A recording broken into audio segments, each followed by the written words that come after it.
I feel like in a moment like this, for any decent person, they're set aside. Yes, we need to hold the leaders responsible who may have had a hand in causing the damage. But in terms of those who are suffering, we don't give a shit about that stuff. We fight. We have big, meaningful policy fights. But something like this, we're Americans. We love each other. We help each other. We pray for each other. We reach out to one another.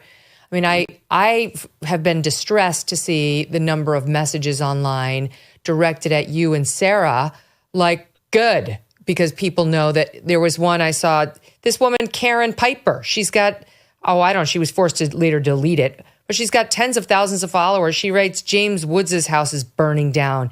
It's karma calling. That's disgusting. I can't say it better than Sarah did, but Sarah wrote, you're disgusting. Our sweet little home is probably gone. Our neighbors' homes are gone. Our community is ravaged because of the ineptitude of Karen Bass and Gavin Newsom, and you're rejoicing because you disagree with my husband? Absolutely disgusting. Shame on you. There's more good than there is bad, James. That's for sure. But there's a fair amount of just raw political nastiness bubbling out there. Well, I don't even have to. I didn't know about that, but because Sarah has a very strong voice of her own. But I don't know this person. I'm sure she has purple hair if she hasn't cut it off already. I'm sure she's a Democrat. I'm sure she's, LGBT. I'm sure she's got it all going for her. I'm sure all of it. But, listen, when you care about your neighbors and we all took care of each other, a person like this to me is something you scrape off your shoe on a curb. I don't even pay attention, when people are telling me, well, here it is, climate change, it's like, okay, great. Some guy's telling me about climate change who's sitting in his mother's basement, has a 7th grade education. I went to MIT and I know a little bit about, people who are getting grants and how they'll be willing to say anything they need to say to keep those grants. I know all about this stuff. By the way, you want to end climate change? Get out of your private jets. There's a start. Do more of that. Yeah. Just try that first of all, Stop lecturing us. This is not time to give people like this person, whose name I have conveniently already forgotten forever, is not time to think about them. It's time to think about the brave men and women who are fighting this fire, this view you're seeing right now, the neighbors who've reached out and helped each other, the people who are cheering that we will now have a president who will address these things and who will not be subsidizing clowns like Gavin Newsom any longer. I think, there are enough Democrats whose homes are burning who might want to start thinking about the people they're voting for. I mean, you vote for this stuff and then you wonder why it happens. Well, when you look at this, there are so many things that played a role. You've got obviously the Santa Ana winds, which come every year. Yep. You've got the fire. Once the fire starts and those winds combine, it's a very dangerous combination no matter what. But it does seem like there were many mitigation factors that were ignored, even though the authorities knew or should have known that, for example, there wasn't enough water in the reservoirs, there wasn't water in the fire hydrants, the electrical lines were still up, even though all this money had been spent to put them underground so that they wouldn't be sitting there like little tinder boxes ready to spread fire, and it hadn't been done.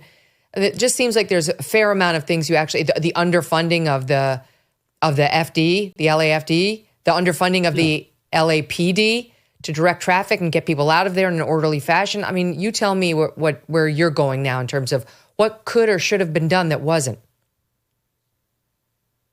Everything. I mean, just everything. Look, it's, when I was at MIT, we used to say certain things are blatantly obvious to the most casual observer. And it's really simple.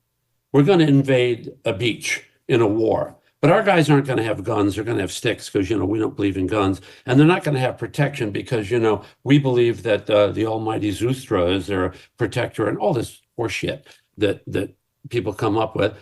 They're all going to get slaughtered on the beach. Or you're going to give them the best weaponry, the best protection, the best intelligence, and you're going to go in, you're going to wipe out the enemy.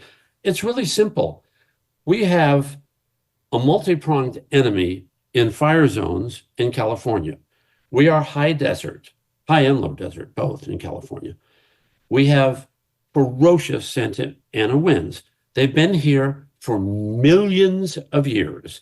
They were not created by climate change. They've been here forever. They happen at the same time every year. It's called weather. We have an inversion layer, the way that LA is a big bowl with the smog that lays on top of it. Cold air lies on top of the marine layer that comes under.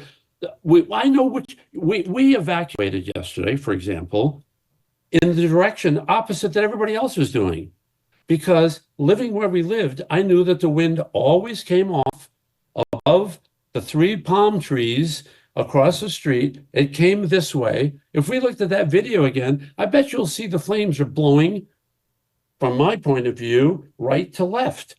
And sure enough, all the black smoke was down there and all the white smoke was up there because the planes had come and dropped it, pretty much put it out. And now the winds were blowing the flames where the material was, all the tinder. Look, a flame doesn't know whether a movie star lives in a mansion in the Pacific Palisades or just some, good, hardworking, decent person living. God forbid it's a homeless person living alone in their tent. Everybody's a little home is their home. A flame doesn't know the difference. It's just flame and fuel. It's flame and tinder. That's all it is. So we looked and I said, everybody's going that way. They're going to jam up the streets where the people are trying to get those children out of the elementary school. We're not going to contribute to that, Sarah. We're going to drive up that way because the smoke is white. And that means that the planes have put a lot of that fire out. And sure enough, they had. We got over the hill going into where the fire was because I knew it had burned out because I could see the way it was blowing and I was familiar with the weather patterns. It's predictable. So what does that tell us as scientific people? If it's predictable every year, then what do? Well, let's check and make sure that the water is available. Let's check and make sure that everybody obeys the law and cuts the brush on their hillside. We cut our brush. Our house either survived or was the last to go on our side of the street, as well as Robert Trinkteller, who did the same with his. The people who didn't, many of them, sadly, well, I'll get to it. Well, okay, you don't have to because now your house burned down. I'm not blaming them, but there are certain ways to protect it. Now, at a certain point, the fire just comes and nothing you can do. Okay, but if you are busy worrying about diversity and not worrying about filling the reservoirs, if you're not training people properly, if you're not doing clear cutting, we can't cut down the trees. There was a fire in Washington State several years ago. The place was just another liberal shithole. And I'm sorry, but the way it's run, not the people. Actually, my cousin lives there. And, everything was on fire and what were you going to do? And it was horrific. And then there was the border to Canada and that whole area, there was no fire. How did the fire know to stop at the borderline? Because the Canadians up there, before Trudeau, knew how to manage the forest up there. They knew how to do what are called clear cuts. You cut a whole area of all the trees down so the fires can't jump. And the firefighters can get in and dig, and do all the stuff they do. I don't know all of the technicalities of it, but you've got to know that stuff. And you've got to do that stuff. And if you're busy saying, hey, I'm the new fire chief and my main priority, and this is what I'm going to dedicate myself to, well, then who's doing the job that you are actually assigned or elected or promoted or delegated to do? These days, personal safety is not something that can be left to chance. Whether at home, on the road, or just living everyday life, having a reliable way to protect yourself and your family is crucial. This is why Byrna is the choice for many. Byrna is a game-changing, less lethal self-defense tool. Compact, powerful, and easy to use, it provides the confidence to act in any situation. Byrna uses non-lethal rounds, tear gas, pepper, and kinetic projectiles to effectively stop a threat from a safe distance. And the best part?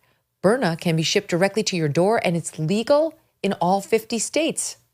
Byrna is proudly American, with products hand-assembled in Fort Wayne, Indiana. Sometimes a firearm is not the right option. There are a lot of people who are afraid of holding them or just unfamiliar with it and realize that they're probably going to create more of a risk if they actually have a real loaded firearm. And Byrna could provide a powerful alternative for those folks.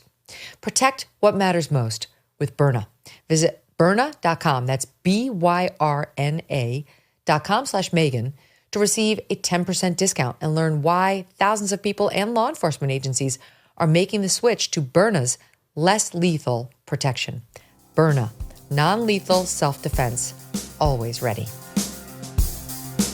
Thanks so much for watching. If you like what you just saw, hit the subscribe button for more clips and full episodes.